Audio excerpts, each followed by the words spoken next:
रीनीट का पर्चा भी लीक ना हो जाए, इसके लिए सरकार ने हफ्ते भर पहले टेलीग्राम बैन कर दिया है। 21 जून को परीक्षा है, 22 जून तक टेलीग्राम बैन रहेगा। फैसला एनटीए की रिक्वेस्ट पर लिया गया है। इलेक्ट्रॉनिक्स और आईटी मंत्रालय ने यह बैन आईटी एक्ट 2000 की धारा 69A के तहत लगाया है। लेकिन अब टेलीग्राम बैन करने की वजह क्या है? रूस में बने इस ऐप के कारण भारत में ऐसा क्या हो रहा है जिससे परीक्षाएं प्रभावित हो रही है? पेपर लीक के कई मामले में देखा गया है कि सर्कुलेशन का माध्यम टेलीग्राम बना है। 2024 का नीट हो या 2026 का, दोनों एग्जाम्स में पेपर लीक के तार टेलीग्राम से ही जुड़े थे। टेलीग्राम ग्रुप से पेपर के स्क्रीनशॉट सर्कुलेट होने की बात चली थी, जिसके बाद कई टेलीग्राम ग्रुप्स को बंद करने की भी खबरें आई। लीक करने वाले टेलीग्राम पर पेपर और पैसे का लेन देन करते थे। टेलीग्राम पर यह करना उनके लिए थोड़ा मुफीद भी होता था।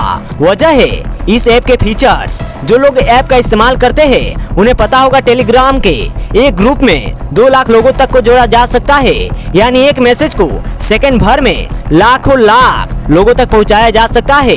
टेलीग्राम में सीक्रेट चैट्स की भी सुविधा है, यानी मैसेज सिर्फ सेंडर और रिसीवर ही पढ़ सकते हैं, बीच में उसे हैक करके कोई और डिकोड नहीं कर सकता। इतना ही नहीं, और सुनिए, टेलीग्राम में मिनटों में बोट अकाउंट भी तैयार हो जाता है। देखने में अकाउंट एकदम मशीनी लगेगा, लेकिन उसे चला कोई इंसान रहा होगा। उसका नाम और नंबर पता लगाना आम लोगों के लिए मुश्किल होता है। ज्यादातर मैसेजिंग ऐप में आप 1-2 दिन पहले का मैसेज एडिट नहीं कर सकते, लेकिन टेलीग्राम में यह भी संभव है। बनाने वाले ने गलती सुधारने का मौका देने की नियत से ही फीचर्स ये लाया होगा, लेकिन धांधलेबाज इसका भी गलत फायदा उठाते हैं। ठगने वाले मैसेजेस भेजते हैं, बाद में उसको एडिट करते हैं। देता होगा व्हाट्सएप इस काम के लिए 15 मिनट, लेकिन टेलीग्राम 48 घंटे का समय देता है। सरकार ने टेलीग्राम से 30 जून 2026 तक यह एडिट वाला तामझाम बंद करने को कहा है। टेलीग्राम में एक बहुत बड़े ग्रुप को शामिल किया जा सकता है। वहां पर सीक्रेट चैट की व्यवस्था है और सामान्य तौर पर टेलीग्राम के माध्यम से इस तरीके की शिकायत आ रही है। लेकिन अब इसमें 2 तरह की बातें हैं। पहला ये कि टेलीग्राम को बैन करने से टेलीग्राम बैन नहीं हो जाता है, दूसरी तरीके से इसका इस्तेमाल किया जा सकता है। और दूसरी बात यह है कि जो फर्जी तरीके से इस्तेमाल किए जाने वाले अकाउंट से उन पर बैन लगाने के लिए पहले टेलीग्राम को बोलना चाहिए।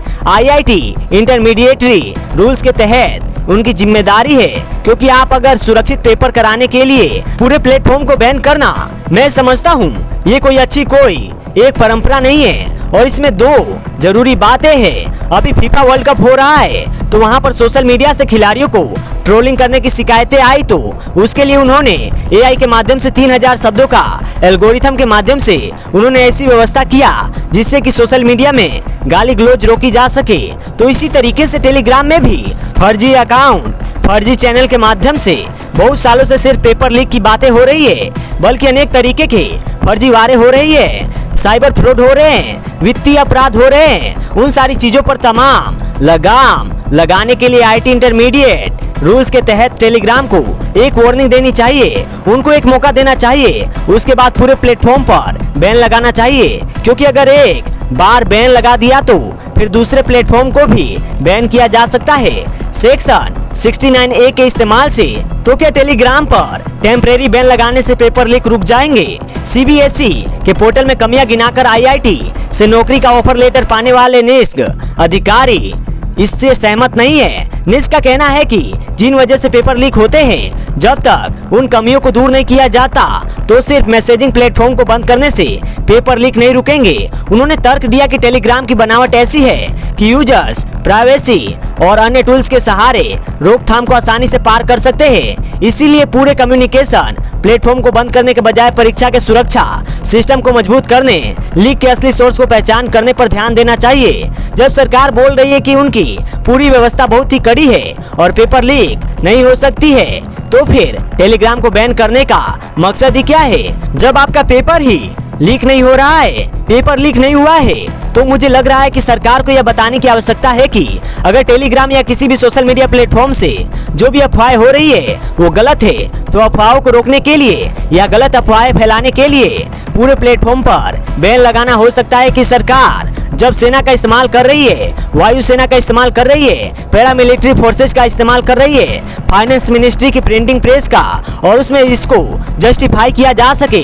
लेकिन अगर मैं समझूं तो यह एक गलत परंपरा है और इसको रोकने की आवश्यकता थी। बजाय प्लेटफॉर्म पर बैन लगाने के प्लेटफॉर्म को सुरक्षित करने की जरूरत है। आज के वीडियो में सिर्फ इतना ही। मिलते हैं एक नेक्स्ट अपडेट के साथ नए वीडियो में। तब तक के लिए टाटा एंड बाय बाय। जय हिंद, जय भारत।